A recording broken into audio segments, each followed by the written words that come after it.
Allora, riprendiamo, voglio lanciare anche un altro servizio, un'intervista a un sindaco che si è pronunciato contrariamente al decreto, vediamolo insieme, poi commentiamo.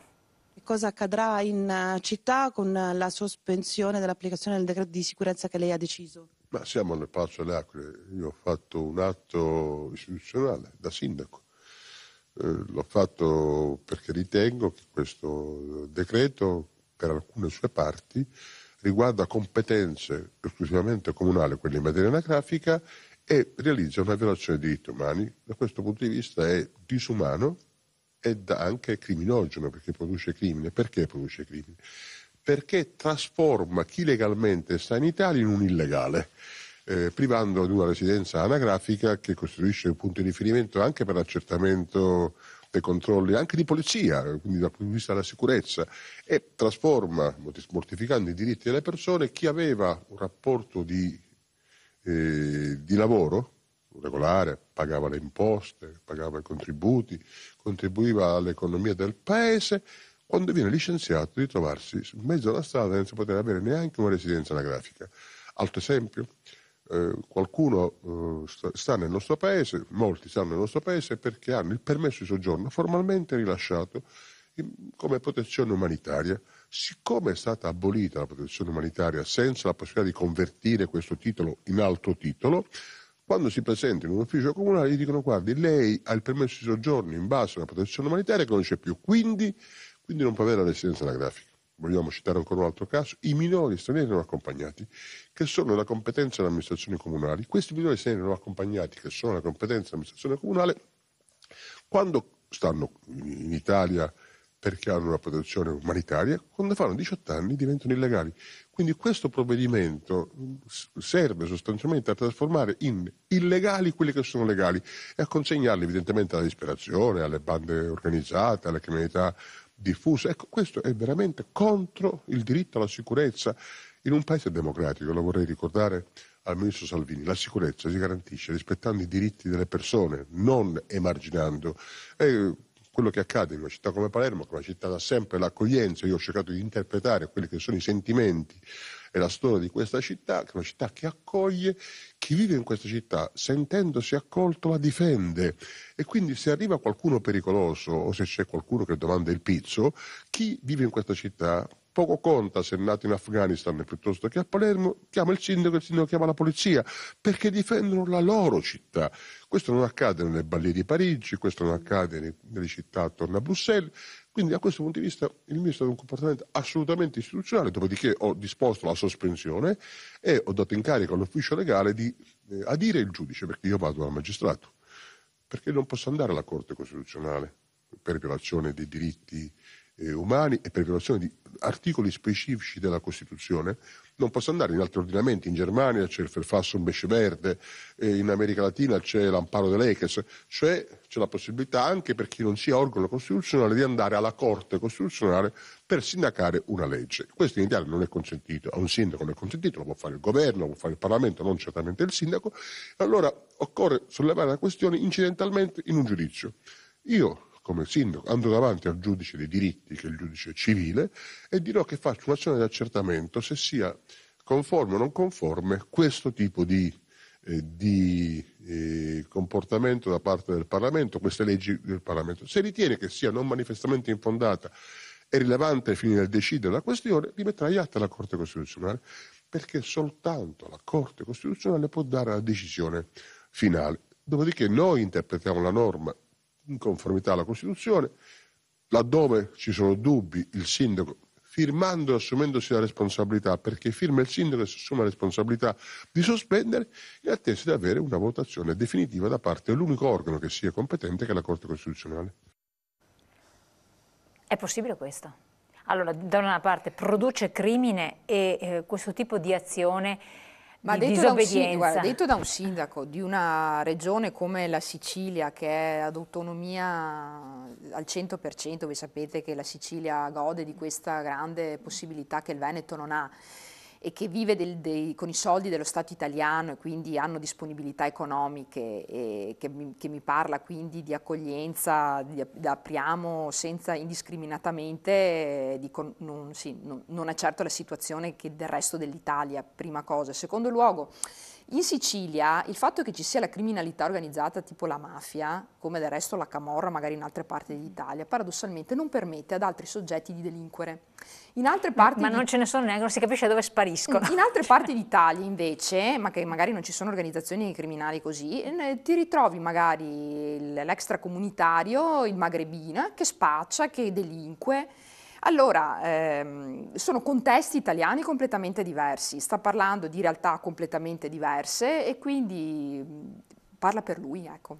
Comunque la disobbedienza non è possibile. Questa non è neanche da prendere in considerazione. Quindi, parla per lui. Sì, sui vari punti.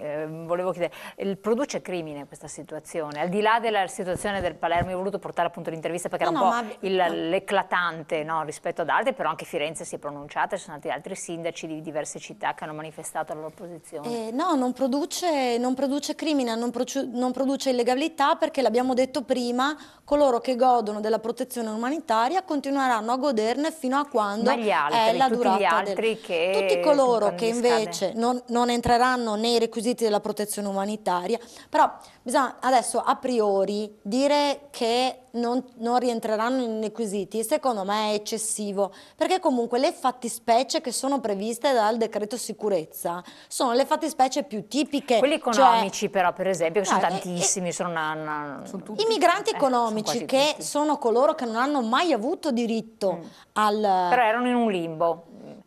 No, non erano in un limbo perché molti avevano anche il permesso di soggiorno rigettato con tutti i vari gradi di giudizio, solo che il governo aveva deciso, all'epoca, un governo di sinistra che io non condivido, aveva deciso di mantenere una situazione di chiudere un occhio, di fingere che la situazione andava bene, anche, e a mio avviso, nella prospettiva e se ne è parlato in campagna elettorale, di fargli avere la cittadinanza e quindi di avere un nuovo numero di elettori del Partito Democratico. Questo a mio avviso era il progetto che era in mente all'epoca.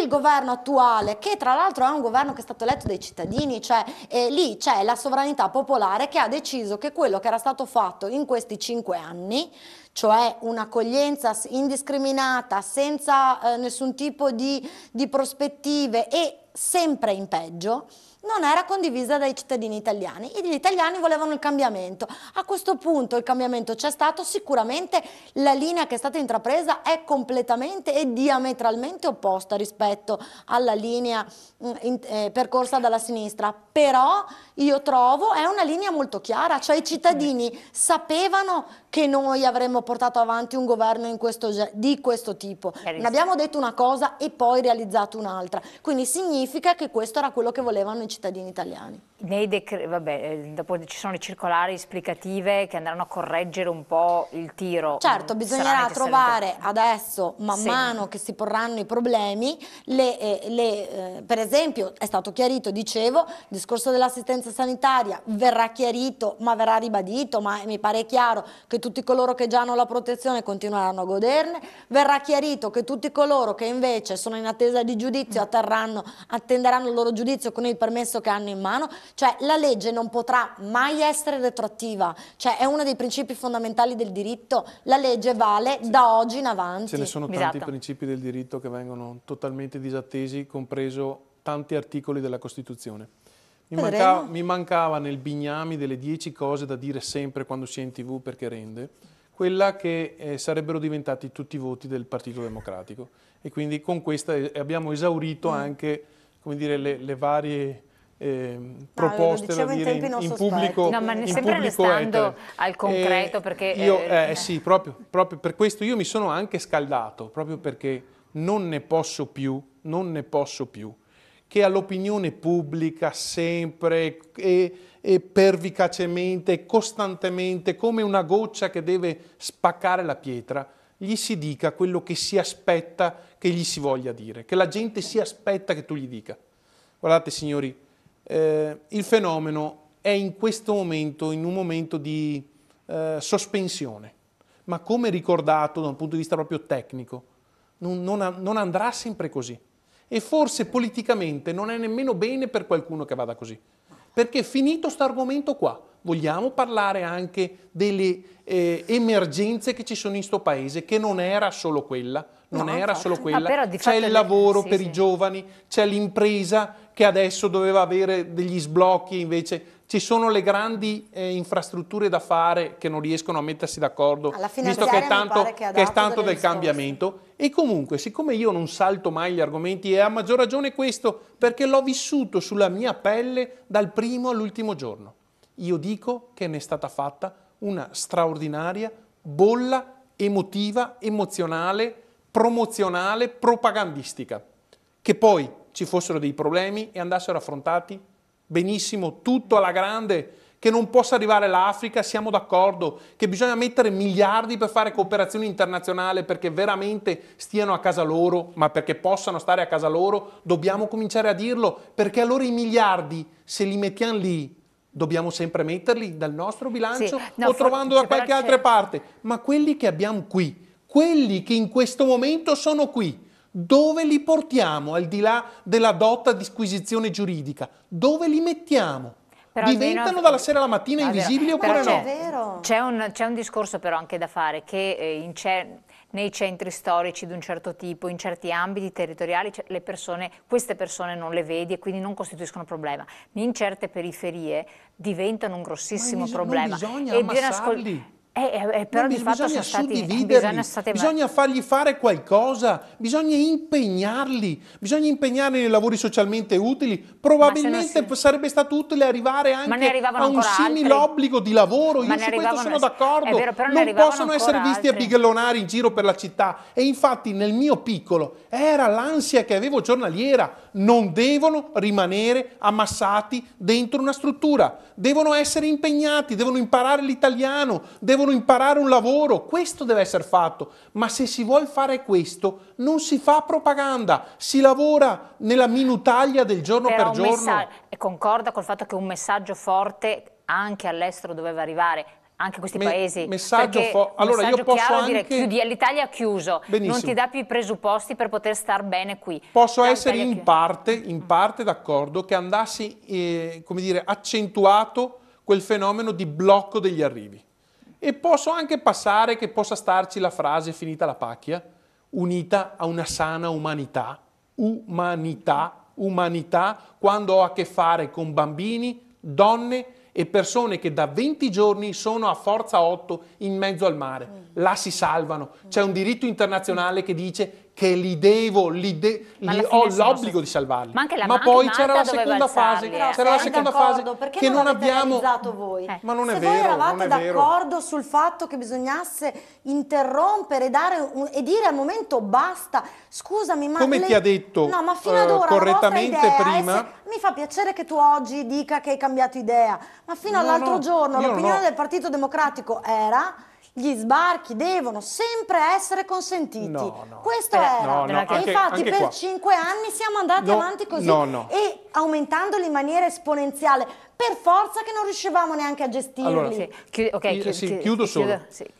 Non sono così bravo in 5 parole a esprimere un concetto. Io non riuscirò, dovrò andare a fare dei corsi e da questo punto di vista la Lega mi sarà, come dire, forza trainante, perché loro sono bravissimi a semplificare problemi complessi in 4 parole. Anche in questo caso la dottoressa Pietrogrande si barcamena, perché non può dire che l'intervento del ministro Minniti non andasse nella direzione di bloccare gli arrivi. 6 mesi per prima cortesia, delle elezioni. mi lasciate completare un ragionamento. Di quando è accaduto? Su 5 anni di governo, quando l'avete fatto? Se voglio, potrei fare delle citazioni dotte per dire che so che qui tutto mi è contrario, se non la vostra personale cortesia. Lasciatemi completare il discorso Bisato, poi chiude allora, completo il ragionamento la trasmissione perché finisce il tempo. Può anche star bene che